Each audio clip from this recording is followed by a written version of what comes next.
Solve the equation 3 times absolute value of 2 minus 3x equals 10 times absolute value of x minus 7. So pause the video and try to answer. Okay, so let's solve. So we will use the property of absolute value. If we have absolute value of x is equal to absolute value of a, so that is equal to x is equal to plus or minus a. So let's just apply this. Okay, so let's divide first both sides of the equation by 3. Okay, so divide both sides by 3. Okay, so this will cancel out. And then let's apply this. So we have remove the absolute value. So we have 2 minus 3x. That is equal to plus or minus. So plus or minus. So we have 10 over 3 times x minus 7.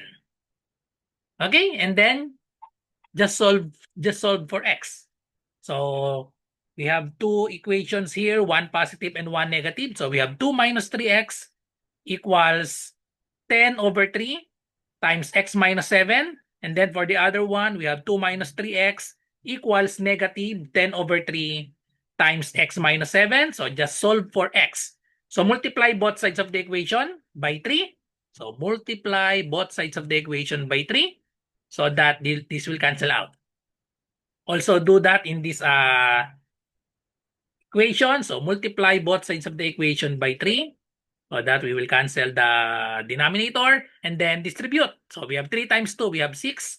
Minus 3 times negative 3x, so we have negative 9x equals. Distribute the 10, so we have 10x. 10 times negative 7, we have negative 70. Then also do that in this equation. So 3 times 2, we have 6. 3 times negative 3x, we have negative 9x equals. Distribute the negative 10, so we have negative 10x. And then negative 10 times negative 7, we have positive 70. Next, combine like terms. So put negative 9x to the other side. Add 9x. Add 9x to both sides. So this will cancel out. Then for this one, just add 9x to both sides. Okay, so this will cancel out. So therefore, we have 6 equals 10 plus 9x. We have 19x minus 70.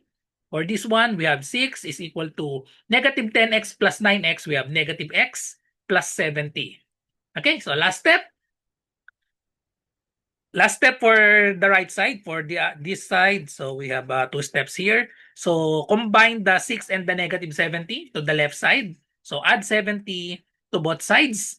Okay, so this now 0. 6 plus 7, we have 76 is equal to 19x. Then divide both sides by 19. Therefore, this will cancel out. X is equal to 76 divided by 19. That is equal to 4. So the value of x is 4. And then for this one, so combine the 6 and 70. So subtract 70 to both sides. This will cancel out. Negative x is equal to 6 minus 70. That is equal to negative 64. And then since x is negative, so multiply both sides by negative 1 or simply change the sign. Therefore, x is equal to 64. So the two solutions are 4 and 64. Therefore, the correct answer is letter A. Thank you for watching. I hope you learned something from this video and see you on my next video for Math Olympiad. Bye-bye and God bless.